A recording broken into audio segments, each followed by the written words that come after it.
Okay, welcome to week 8. We are on time. Schedule-wise, we're 8/10 of the way done, and we're 8/10 of the way through the stuff, so that is good. I wanted to do a whole bunch of little announcements because I have been busy, but one announcement is that I forgot to be enough busy. So anyway, if you like the Cultura videos, they're now all caught up. So great job for Cultura things. Let me just do a show of hands because I'm curious. Who watches the videos if they do on the Zoom link? Anybody? Who watches them on the YouTube link? No. So who watches them on the Cultura link? Okay, so Zoom and YouTube are equally popular. Okay, good to know. Then, in the achievements, 2 announcements. First of all, everyone who was here Friday, that counted as a pop quiz group work thing. So you should have one more quiz checked off on your name than you did before, if you weren't at all of them already. So if I messed up, let me know, but I think I did that correctly. Then, remember I mentioned last time that there's a box here you don't care about of just my plans to make the achievements better next term. So don't worry about that. That's just for me. If there's things you wanted achievements of, let me know. We had one good suggestion just before class of turning in more of the textbook problems to get class participation things at the bottom. So that could certainly be an option. In a similar way, the group projects I think are working well. That seems to be a good thing to do for 30, 40 minutes a week. People are learning from them and seeing how math is practical. So I don't think it makes sense next term to call them pop quizzes. That's again just because I wrote the syllabus in December and wasn't sure what I would be doing. But we'll have group project quizzes or something called them next term. So there's another yellow box. Again, this is me, not you, but I'm trying to figure out, make sure I am comprehensive with talking about how real life math works, and I have different projects for each of them. So you can ignore that. Don't worry about what that means for you.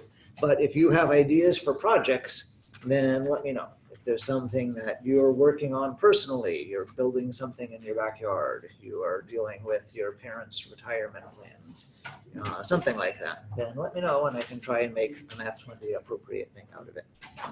I have 10 for next term, so I don't need more, but your ideas are interesting. Okay, now I'm going to pause the recording. Okay, so another announcement question thing. So currently the homework that you're supposed to be doing in theory, after you look at the notes again when you get home, after you try the example problems for yourself, is you go in the textbook and do a bunch of odd problems and then see how you're doing, right? So if I was to replace that, because again in fall we're not using this textbook anymore, I have to replace it with something. So the other publisher also has mathtv.com, and you can go and say like, oh, look, here's a bunch of ratio and proportion problems. So I could take all of these with the publisher's permission and copy those and then put them here instead. So you'd have a list of problems to work on, and if you were unsure about them, then there'd be a link where you could go and see the 2 videos of different people. More turn-in homework? Is it more or sooner? Because sometimes it's just more. Hold me accountable on doing more. Okay. Just for me personally. I like the relaxed part of it. I don't because I don't do it. Yeah, this is always how it is. So there are students that don't have computers at home and think there's too much on the computer, and there's students that don't want to buy a textbook and have a nice computer or tablet and they want no textbook. So I can't make everyone happy. I can just try and do the best in the middle. But 10 problems per section might not be enough. That's true too. So anyway, so my 2 questions is, would it be good if this was replaced by a bunch of problems with videos? Yeah, I like that. And then if that's true, would anyone actually look at the book or would you just look at the videos? So raise your hand if you just look at the videos. Raise your hand if you would just look at the book. And raise your hand if you do some of both. Okay, that's sort of what I'm expecting. So one question the math division has is, how much should we have students buy Math 20 books and how much should the MRC just buy a whole bunch of them and then students could pay a little bit to have them for a term? So if students sort of want it, but not really, then the second plan might save everyone money. Okay, and then my last thing is we're going to start our third section. I'll make it bigger. That's too big. That's too big. There we go. And I remembered to go through and touch it up, and I put the sections for the Dittinger textbook we're using with each thing. What I forgot to do is go and get the OER sections. So if we look at the other ones, then when you're done with something, then it says, here are all the places in the OER books. Has anyone been using those? I'm curious about that too. I'm guessing no one has, but maybe someone has and surprises me. Okay, so that's currently missing from the justice section, and I will try and put it in tomorrow, even though none of you are using it. But just know for now that it's not there in the justice section. Okay. And that's finally all the announcements. Thank you for your feedback. It's good to know what's working and not working for you, so I can do more of the good stuff in the future. Homework questions. Whoops, and Unique just ran away. She had a question about percents on Friday and then never told me what it was. Number 7? Okay. Let's go look at that then.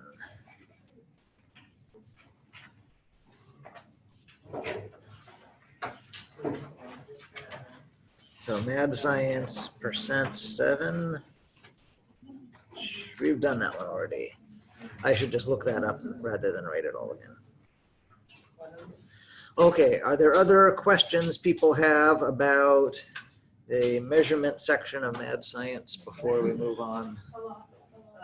A lot? Okay. Should I go over example problems or homework problems? Homework. Can I go over number 5? Number 5 of the turn-in ones? Oh, that was tough.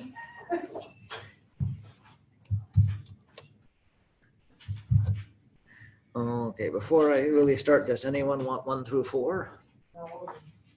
Number 1, please. Number 1, please. Okay. So, Did you change the wording of the no, there was a number 3 I had to fix.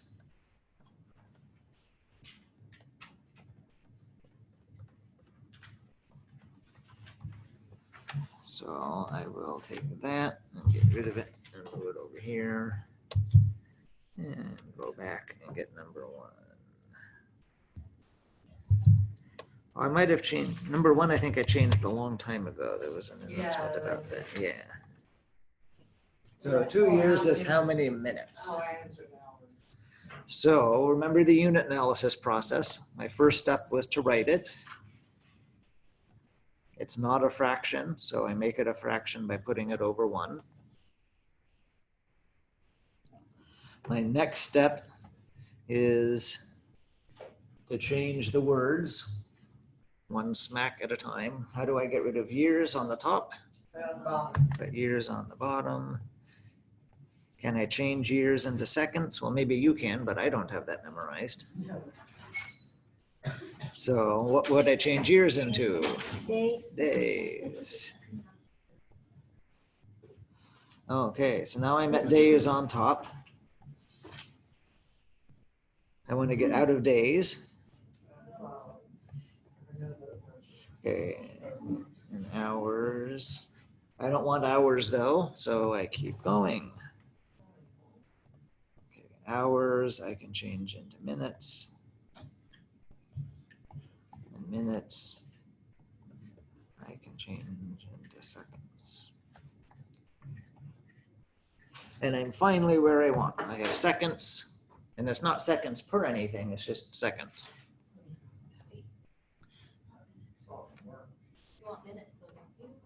Oh, I want minutes. I'm sorry. That's how I must have changed it before. Yes, I want minutes. Thank you, Dan. Okay, now I'm finally where I want. I'm at minutes. There we go. Was it seconds at the beginning of the term and the answers didn't match or something? I don't remember. Anyway, this is it. Okay, so step 3 was once I have my plan, I'll fill in the words. So 1, 365, 24 hours in a day, 60 minutes in an hour.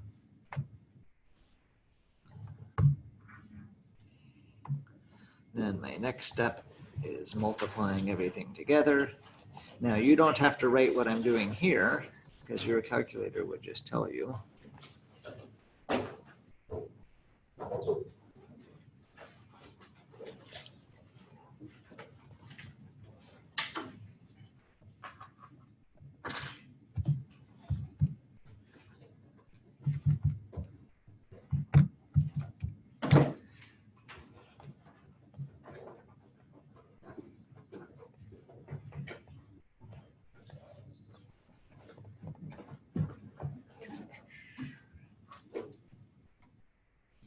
And then we're done. Is that one of the answers available? Okay. If it wasn't over 1, I would do top divided by bottom as my last step. But this one I don't need to do.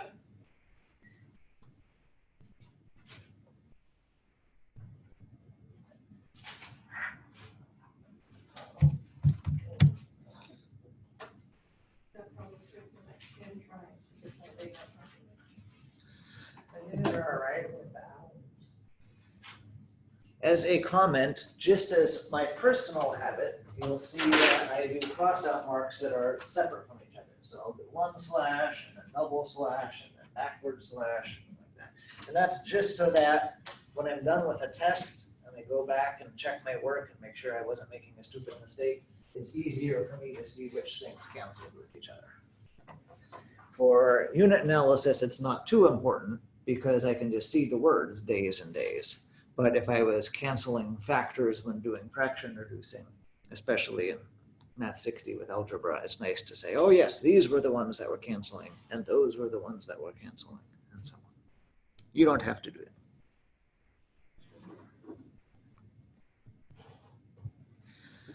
Okay, your percent number 7 unique we've done already, so I will just include in the email where that is. But I'm not going to take time now to find it in the old notes. Okay, next one was number 5.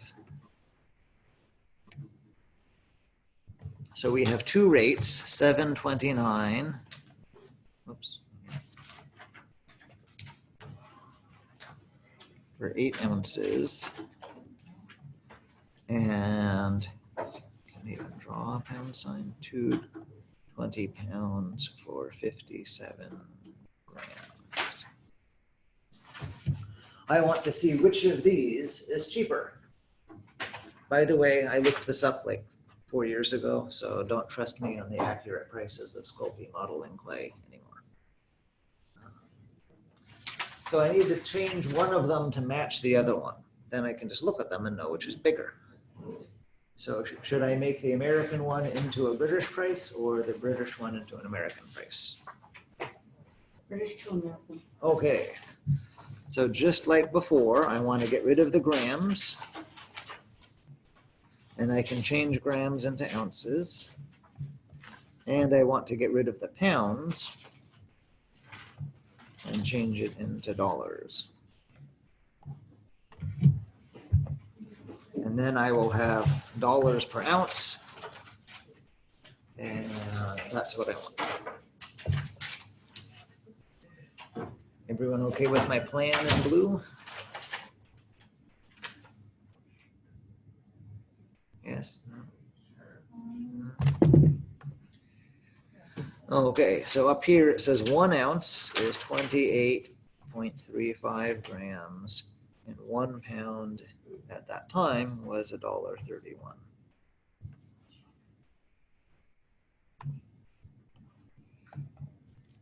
So 2.2 times 28.35 times 1.31.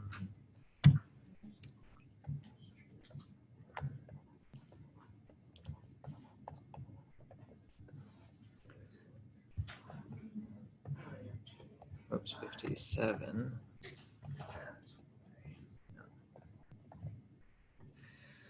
Okay, now for both of these, whoops, that doesn't look like a 57. I'm still not able to compare them yet because the denominators don't match. So what should I do to both of them?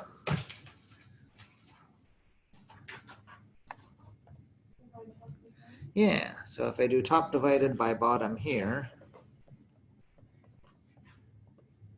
that gives me dollars per 1 ounce. So,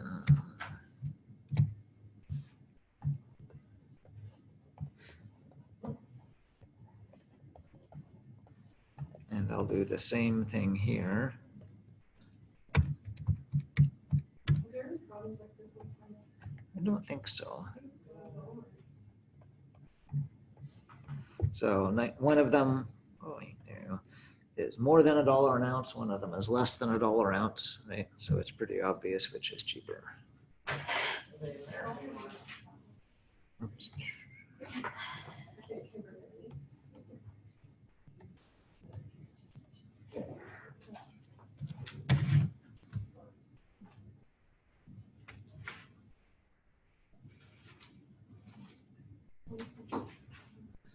Okay, questions about number 5 now that it's all on the board?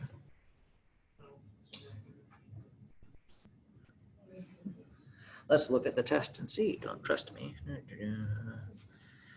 So if we go to tests, final exam,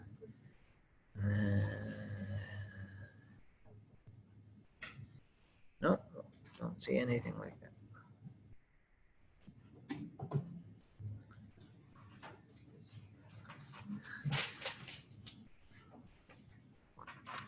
Okay, other measurement questions?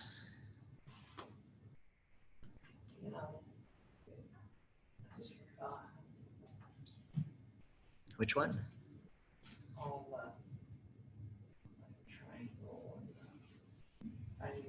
triangle, you just add up all the sides. For perimeter of anything, you add up all the sides. For area, you had the folding paper things. Say that again. Sure, so I'll go back here. So perimeter is the distance around the edges. That was the adding up all the numbers. So that's perimeter.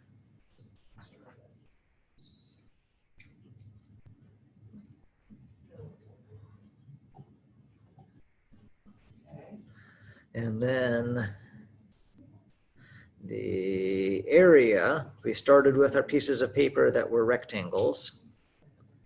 Area is length times width for a rectangle.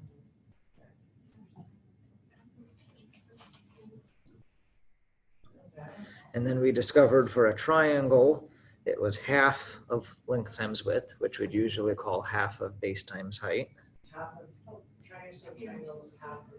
Yeah, there it is, height length. 1/2 length times width, or 1/2 base times height.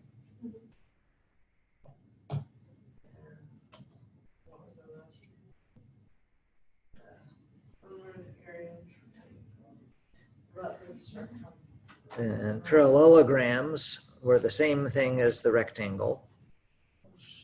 So that was just base times height. Trapezoids, you can always cut into triangles if you're not a formula person. So that was all that. And then circles, we had, this is the diameter all the way across. Halfway would be the radius. So the circumference was pi times the diameter. That's that one. And circumference was the other word for perimeter. Pi is a button on your calculator. That's about 3.14159, but not rounded. I remember that now that you're saying. Yeah, well, it's been a couple weeks. And then for area, we did this little picture-y thing. So it was area is pi times radius, or pi times radius squared. So, radius.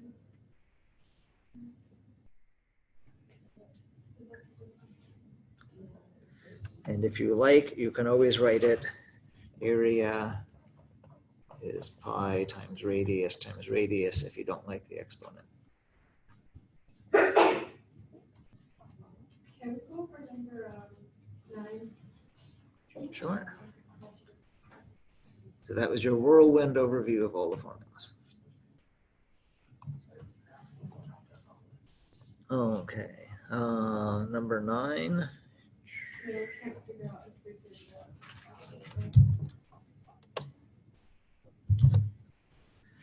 Okay, so I'm going to do this 2 ways. There's the fancy formula way, or there's the 2 triangles.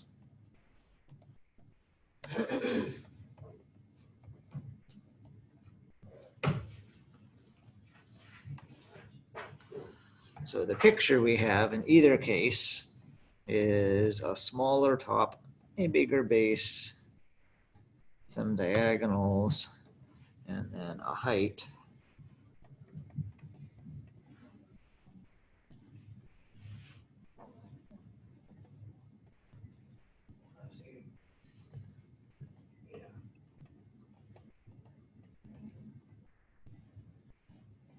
I'm not sure why it's not letting me write. There we go. Okay, my picture is not to scale. It's too short and flat, but who cares? Good enough. No, I don't.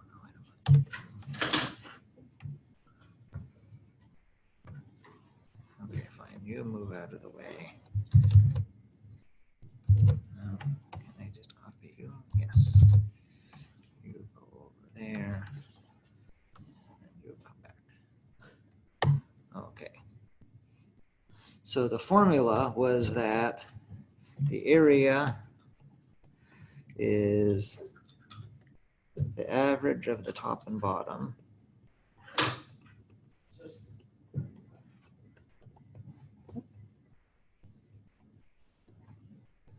and then multiply all of that by the height.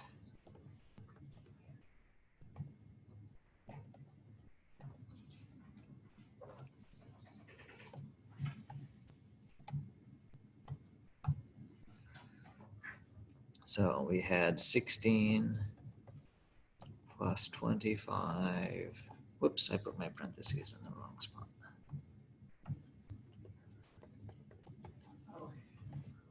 So add them up, divide by how many, and multiply by the height.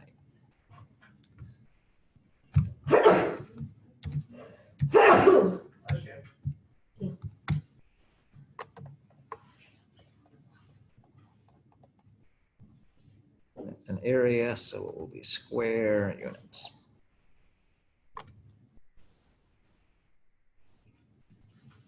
Okay.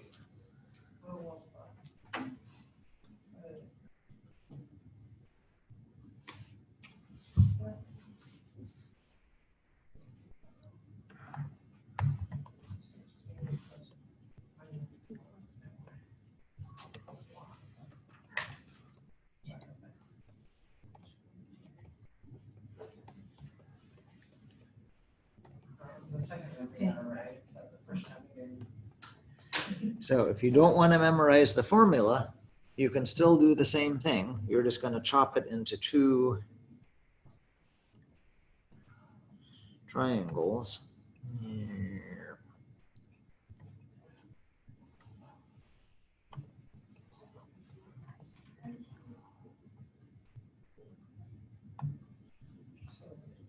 On the blue one, you have a height of 35.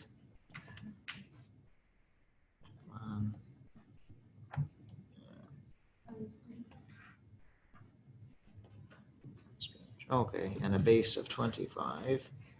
On the green one, you still had the height of 35. And its base is 16. So my green triangle is sort of upside down, right? Okay. Because what I know is this height, so this has to be the base, because that's what the base being measured from.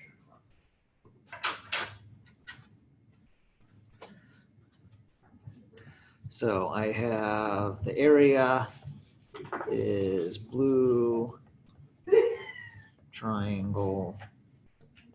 Why don't I make that black? plus green triangle. So this is a 1/2 times base times height. This is a 1/2 times base times height.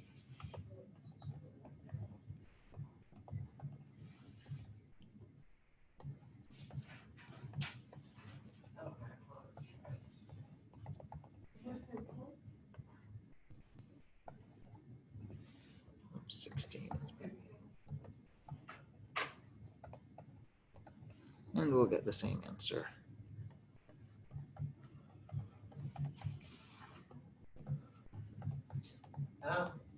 And I'm not sure why that decided to move. Okay.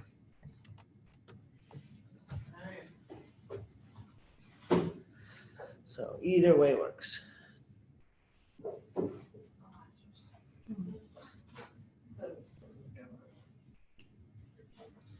Just as a preview of what's coming up, you can see that when I have that kind of area puzzle, when I have a bunch of shapes glued together, then when I find the total, each shape's area is going to be a term. So the stuff we did about terms we're going to use again when we get to area puzzles. If this was one triangle, it's a term. This was the other triangle, it's a term.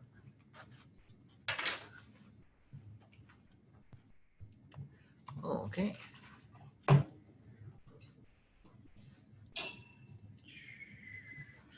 So we did questions on measurement, so that won't be due yet. Maybe a week from next class.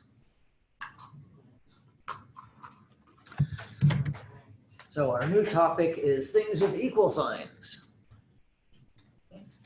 So I don't know how much I've used the word algorithm this term, but all of the processes we've been doing are algorithms. Algorithms are step-by-step instructions, whether you're baking a cake or solving a math problem. So all these things of area is base times height, that's really an algorithm. We can write it as a formula, but it's a process. Take the base, take the height, multiply them, multiply by half. So equations are a little more complicated because there's no set of steps that will always get you where you want. You just have to sort of look at it and say, I know the next thing to do is this. You have lots of tools that you can use, but you have to be in charge of picking out which tool from your toolbox is the right one to use next. So as always, I'll skip around and not just read to you, but look at that when you get home. And almost everyone, when they get to Math 20, has done one-step equations. So this is a good place to start. I'm going to make these a little bigger, actually. So if I give you 5 times y is 35,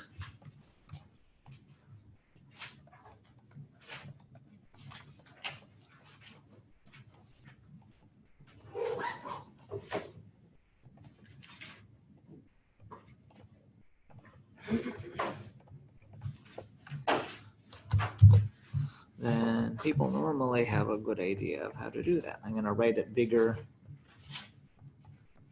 just for the sake of the screen. Okay, I have 5 times y is something. So how do I get y by itself? Probably divide the answer by the existing number.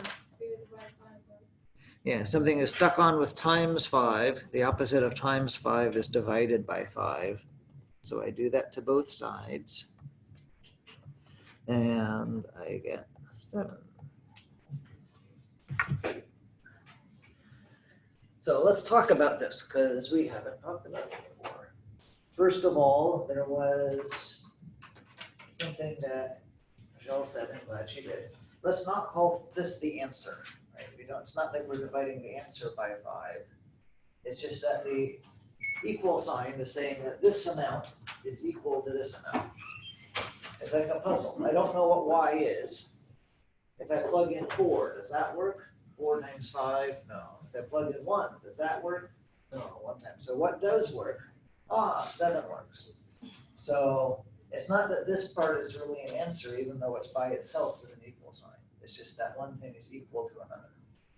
Similarly, you can get this far in math thinking that equal sign means what's the next step?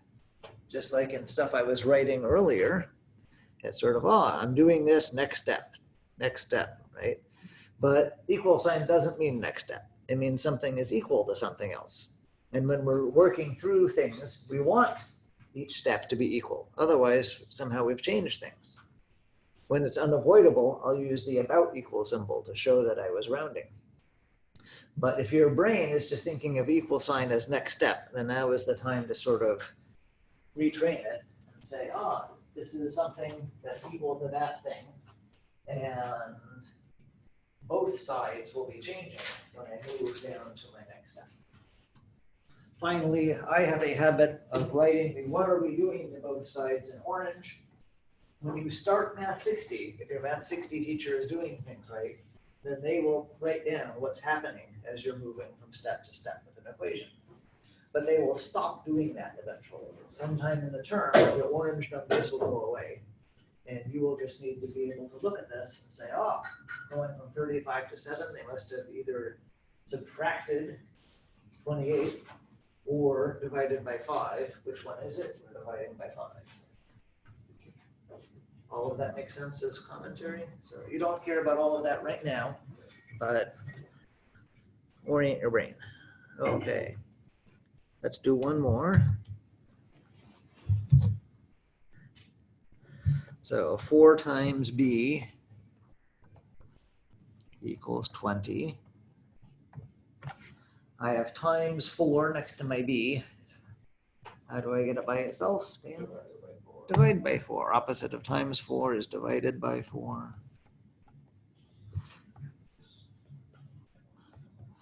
Okay, so why does this work?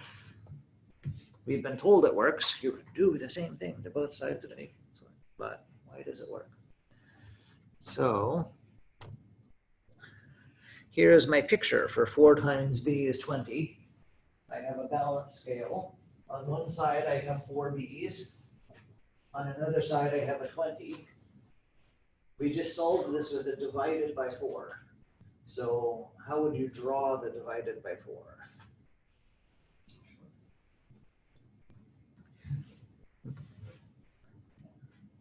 Draw those little squares into the 20. Draw the squares into the 20. Okay.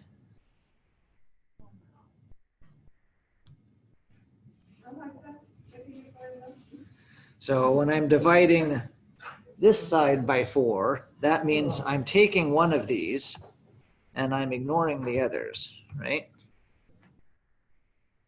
And when I'm dividing the other side, that means I'm taking one of these and I'm ignoring the others. So how much is this corner now? It's going to be 5 because each of these was 5.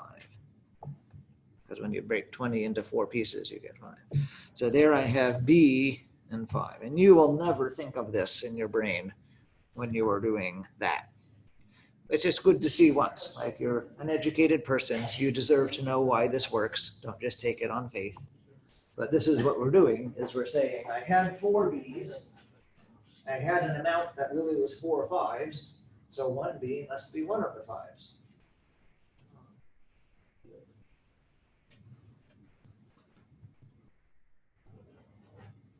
Questions about that?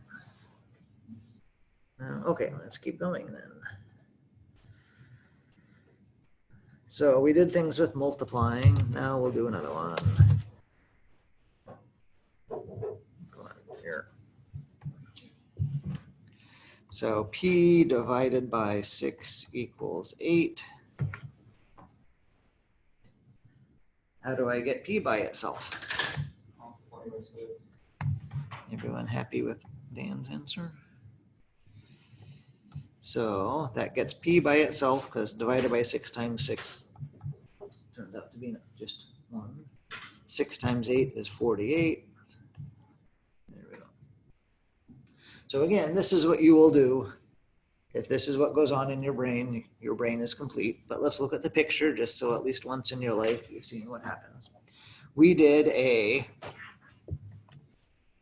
times 6 to both sides. So where is the times 6 in this thing? Just reversing the division. So it's reversing the division. It is. But what does it look like in the picture? So I have 1/6 of the whole pi. Pi is for p. So the times 6 here is give me the other pieces. Right.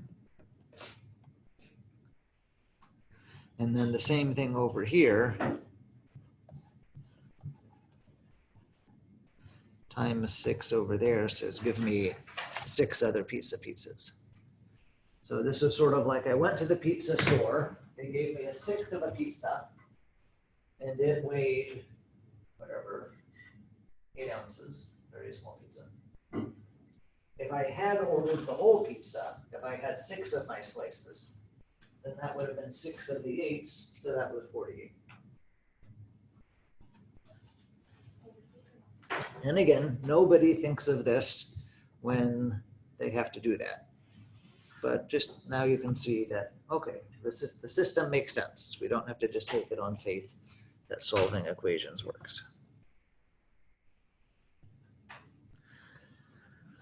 Important announcement. So this, we're calling at LCC the vertical format. Oops. And I should capitalize that V so it looks nice. Vertical format, there we go. Where each step goes down vertically in its own column. When you're doing the vertical format, try and keep your equal signs lined up and your letters lined up. Hopefully I was a good example. And in the ones I've done in class, my equal signs lined up and my letters lined up. That's a good habit for Math 60.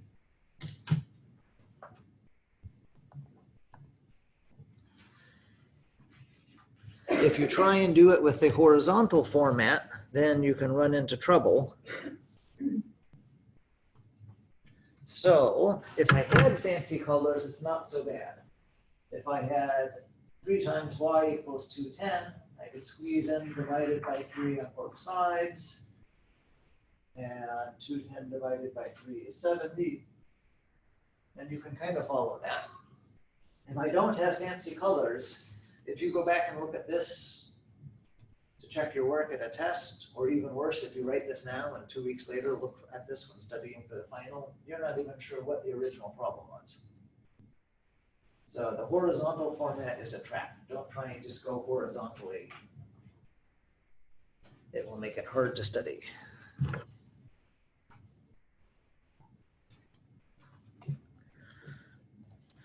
Okay, and I'm lying. It says I will write this on the board, but I will invite someone else to come because I think you know how to do this. Anyone want to do one on the board? Sure.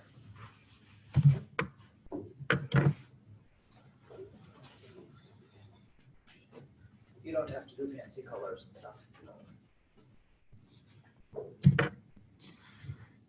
So you divide this by 9 and this by 9, which would give you 21. So normally I just end up putting a line there, and obviously they get harder, but get 21. Thank you. Like that.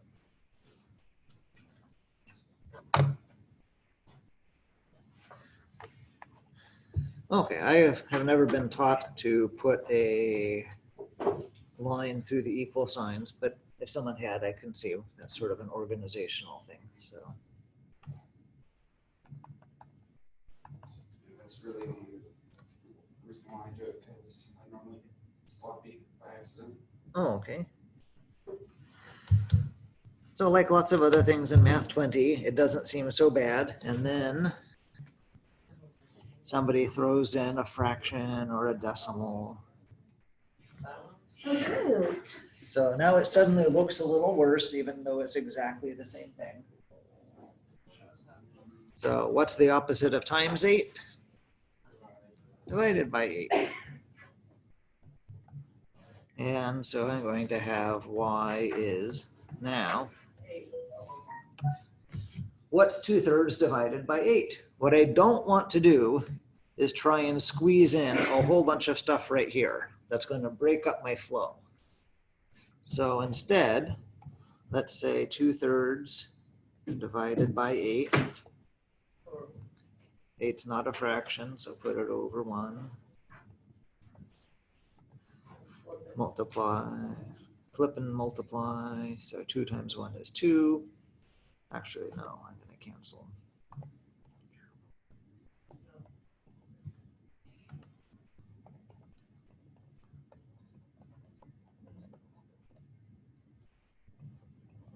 And then all of that I'll put down here.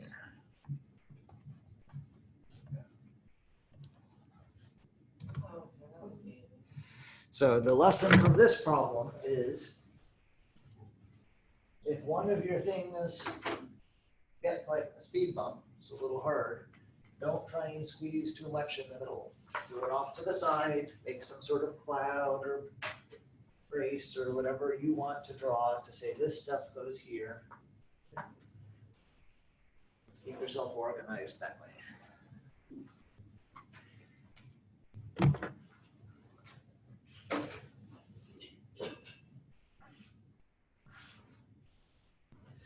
One nice thing about equation problems is you can always check your work. So is it true that 1/12 times 8 is 2/3? Well, let's make it 8 over 1. And we could cancel out that and that, divide by 4, divide by 4. Yeah. So, ta-da, happy check.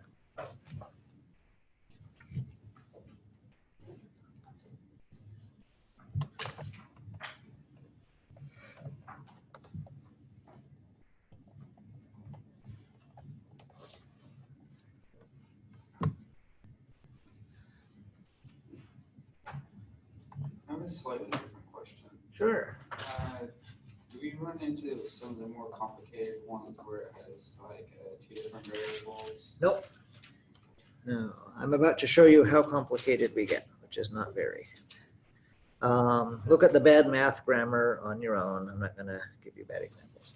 So we have lots of examples here if we want to do more examples.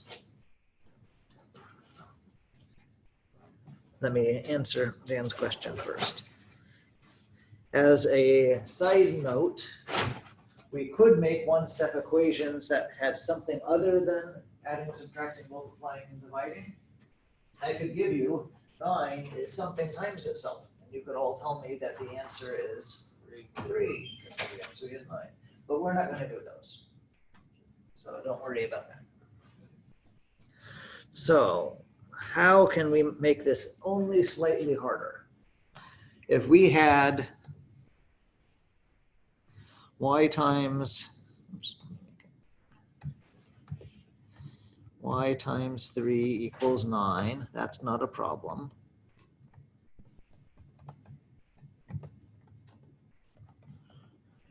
And if we had 3 times y equals 9, that's not a problem.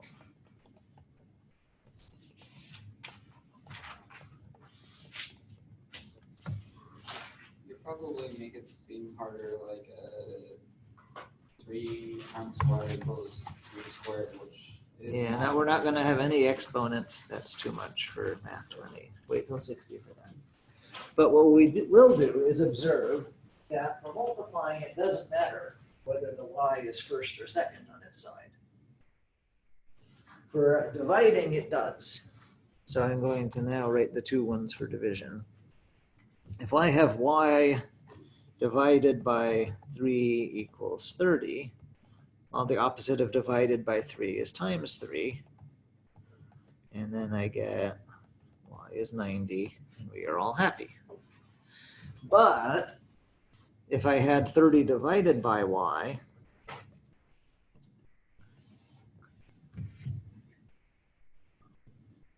now I'm stuck because the opposite of divided by y isn't times 30. I can't put a times 30 underneath. That makes sense? I could actually, I could do anything to both sides, but then I would get 900 divided by y is 90, and that's not going to help me. So what is the opposite of divided by y? Multiply by y. So I will move this up a little to give myself room and say we're going to times y to both sides. That leaves the 30 by itself, and I get 3 times y. Now I have something I know what to do. This is just like the previous screen. Let's divide both sides by 3 to get y by itself. And I get 10.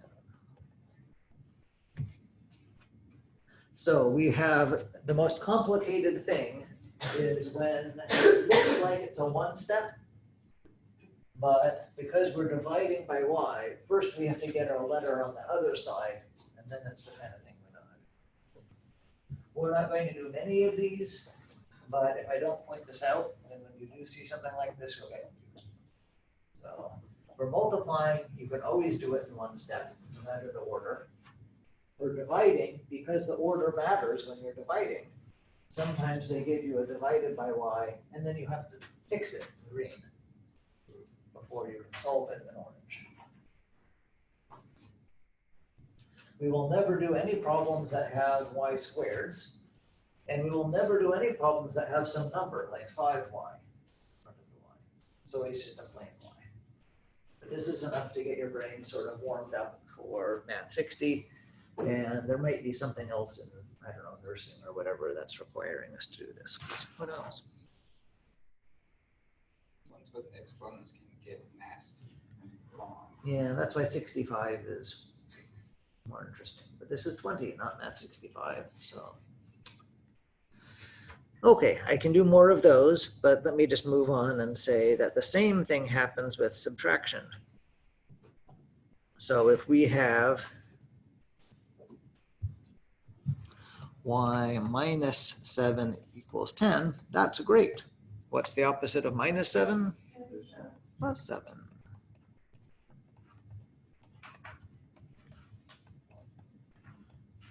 And you can always check it. Is 17 minus 7 10? Yes. Ta-da. If I have 7 minus y, or here 10 minus y, so that was this one and that one, right? Now I can't do a minus 10 in the beginning. What do I do instead? Plus a y. Let's undo where the y is. 10 minus y plus y is just 10. And then 7 plus y. And now we can do the minus 7.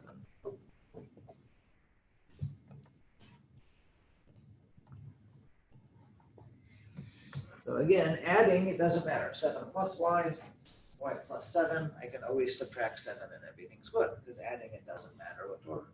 But because subtraction has an order that matters, then if you're subtracting the y instead of the plain number, then you have to first fix it in green before you solve it in orange.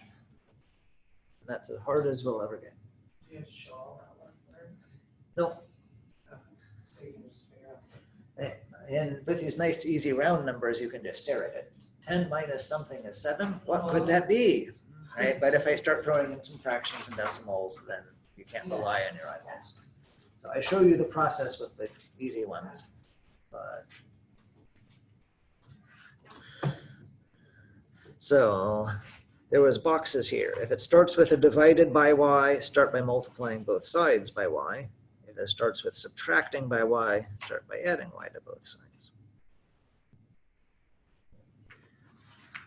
Okay, we don't really care about all that. This isn't an algebra class. This is like a practical math skills class. And as some people remind us often, you can get to be pretty old without ever doing algebra in real life. So why are we doing this? Because in real life, all the time, we do cross multiplying. Maybe you don't, but you could if you looked around and noticed opportunities for it. So let's talk about cross multiplying, which is another happy topic because almost everyone comes to Math 20 knowing about cross multiplying. So just like I did the past half hour, we're going to sort of go over it slowly, maybe talk about it more conceptually than you've seen it before. And we will use what we just did to help explain cross multiplying. Ready? Okay. I am assuming we will need more one-step equation practice, and maybe two-step equation practice if anyone cares. So on Wednesday, bring me your questions. I purposefully skipped a bunch of example problems up above, right? So look at those. Okay. Proportions and cross multiplying. A proportion is an equation of the format a ratio equals a ratio or a rate equals a rate. Again, HTML is terrible. Never write them with diagonal lines. Always write them with nice up and down fractions.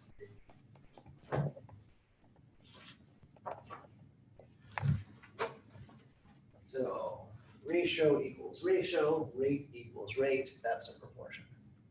If it had anything else on it, plus 2, then it's not a proportion. So nice and like symmetrical.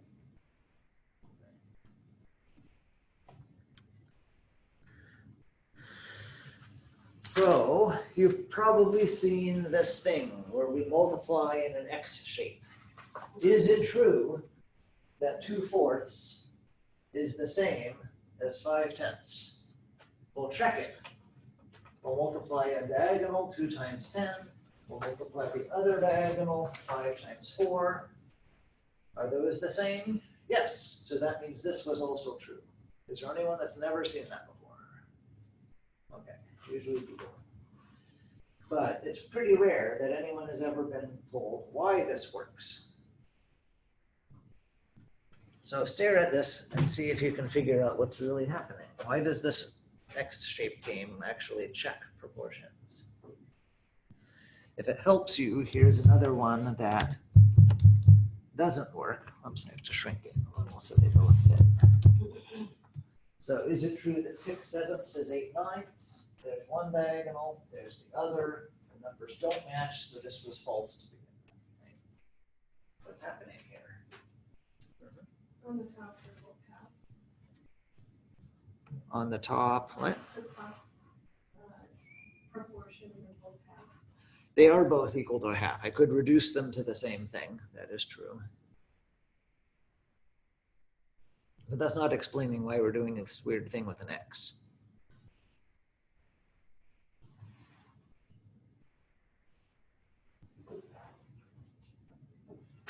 Okay, well, let's think about if we had just been told 2/4 maybe is 5/10, and unlike Mickey, we didn't see that they were both reducible to a half, then how would we compare them better?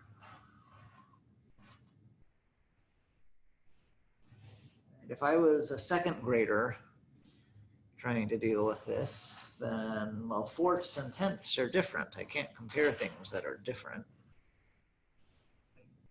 So let's make them the same. So I can multiply that one by 10 and that one by 4. Remember this brute force common denominator business from adding fractions weeks ago? If I do it to the bottom, I have to be fair and do it to the top. And then I would get 20/40. Is that the same as 20/40? And then my second grader could say, oh, yes, yes, those are the same. So this 40ths doesn't matter. Whatever I'm doing on the bottom, of course it's going to match. I am brute forcing it. When I multiply one denominator by the other, I'm going to get the same thing on both sides. The fact it turned out to be 40 doesn't matter to me. So I can just skip writing that. Right? All I care about is the 20 times 10 and the 5 times 4. So that's what we were just doing here. what's the 2 times 10 and the 5 times 4? Why are we doing this X shape? Because I'm doing a brute force common denominator thing and not bothering to write the denominators, because of course they will match. Same thing with this. I could say 6/7. Is that the same as 8/9? I have no idea.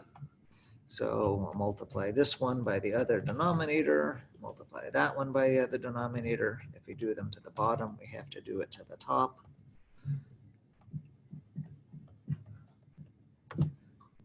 Uh, 7 times 9 is 63.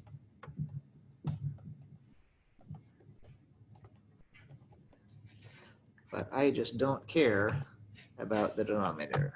It's always going to match. It doesn't help me answer my question. So that's why we cross multiply.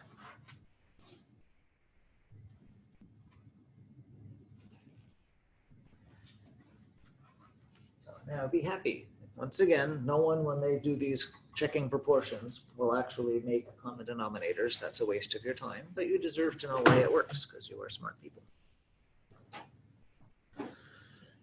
Another vocabulary thing, just to be more words. So 2 ratios are proportional if they are equal. I'm not sure why we need another word. Equal is a great word, but there we go. So once again, this is more of the theory at the beginning of the Justice Section Day. I'm skipping over example problems. Try them at home. If you have questions, let me know. I am sure we will have questions. 33, I am sure we will do Wednesday. If I put fractions in these little spots, it's kind of fun. Then the last thing to bring this together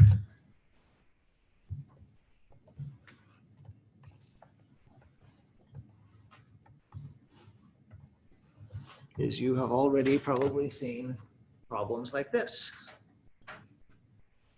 So again, let's go slow and careful and pay attention to it. First of all, I am not writing a little question mark up above this. My game is totally different. Before, I was checking, is one fraction, rate, proportion equal to the other one?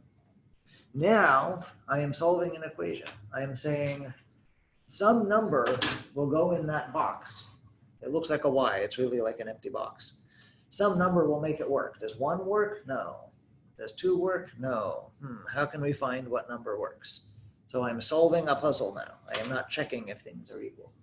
There will be some number that works, and it's my job just to force it to.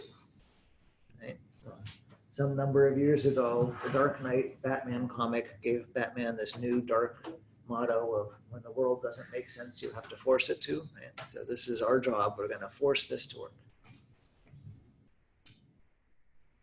You're probably all too young, and Batman's always been dark. But back when I was little, he was campy. That was where campy came from on TV. Anyway, enough about that. So what do? Exactly the same thing. Right? The goal is now totally different. We're forcing instead of checking, but the process is exactly the same.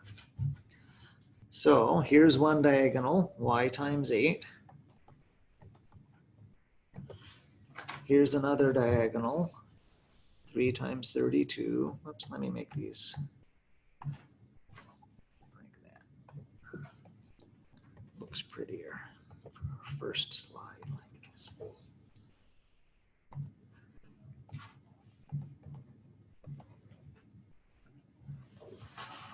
So then we have y times 8 equal, what's 3 32s? 3 30s is 90, 3 2s is 6. I have y times 8 is 96. I see you whispering. Yeah, divide both sides by 8. So, okay, let's talk about all of this. First of all, everyone okay with my colorful circles before I scroll? Does it matter which color goes on the left equal right of the equal sign? No. If two things are equal, it doesn't matter which one I write on the left or the right, they're equal. Within each diagonal, does it matter if I put the 3 first or the 32 first? No, when I multiply things, I'm allowed to switch them, right? So this gives us huge amounts of flexibility and power. And just because of me, my brain, how it works, but it's because I've been through Math 60, so I would encourage you to adopt the same habit. I will always pick the diagonal that has the letter and put it on the left. And I will always pick the letter and put it on the far left. So all of my things will be y times something equals something. And that's nice and consistent. That's how I like looking at equations. I'm writing too many steps. If you want, you can skip this. Because if you go from the green and pink step and say divided by 8 on both sides and get the answer, I know exactly what you're thinking.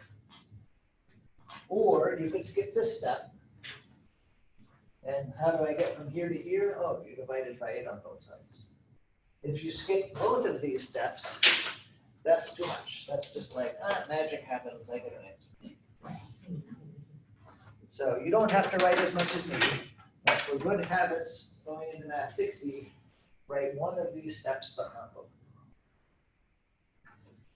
Okay, now I'm going to make you confused. But if you're going into 60, keep listening. Otherwise, like, think about Game of Thrones or something.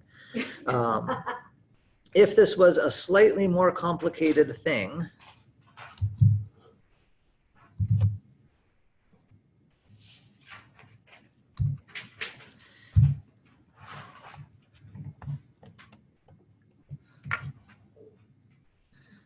then when I multiplied this green diagonal,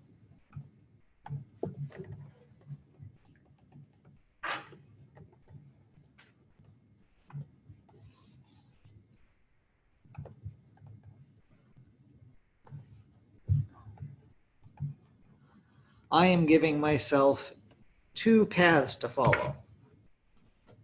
I could say, I don't like this times 8.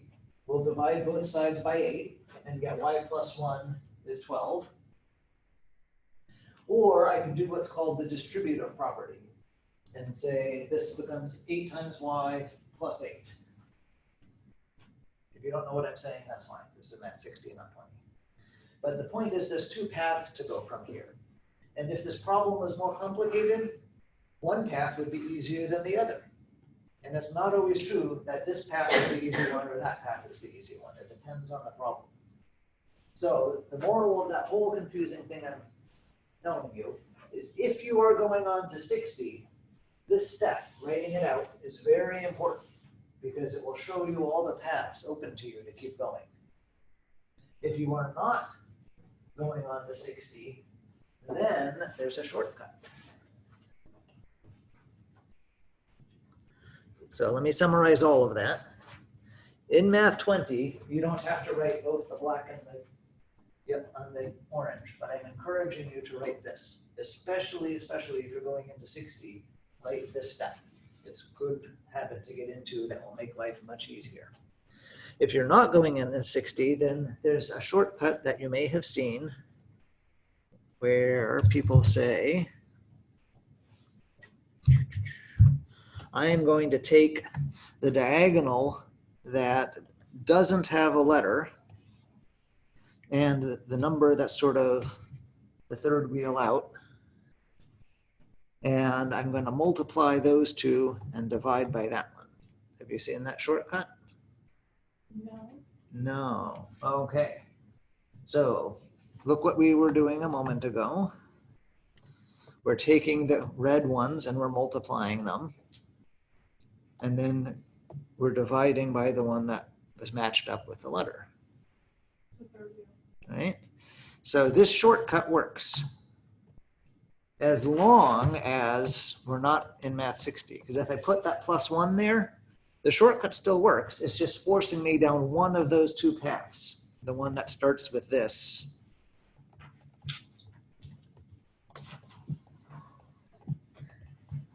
And that might not be the easier path to go on. Maybe I should have distributed the 8 based on what else is happening in this more complicated problem. So this shortcut works great in Math 20. If this is your last math class, if you're not going into 60, then all of this writing I was doing here, you can say, I know a shortcut. But if you only do the shortcut and you go on to Math 60, then you're going to have a lot of problems. Everyone okay with my stern warnings? Okay. I would encourage you, at least in the beginning, when you do some of this homework, to write out steps more. But some of you have jobs and kids and lives, and all shortcuts are valuable. Okay, let's do this one both ways, and then it's time to go. Oh no, decimals.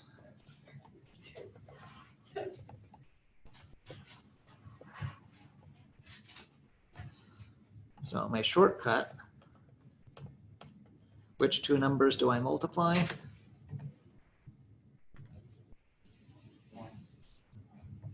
Yeah, the 1.3 and the 96, because they are the diagonal without the letter.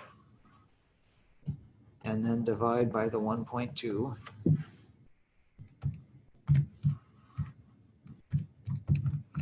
And I get 104. If you're going on to Math 60, don't do that. Instead, let's actually do this the right way. I'm going to pick the diagonal that has the letter, and I'll pick to write the letter on the left.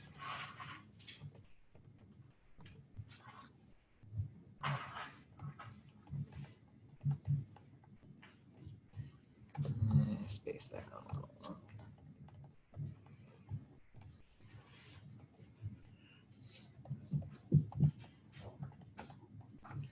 So 1.3 times 96.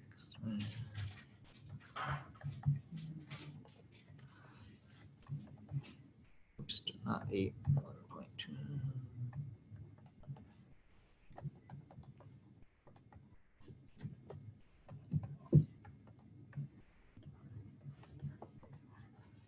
Okay. So you can skip this line, or you can skip this line, but if you're going into 60, do this line. That's an important habit to have, because equations get. Okay, nothing I've done today will be the end of it. I've skipped lots of example problems, but now you have an overview of what's coming, and the people who like to race ahead can do some.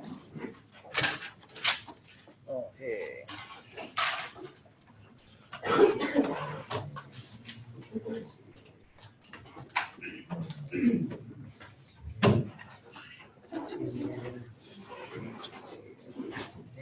What's your name?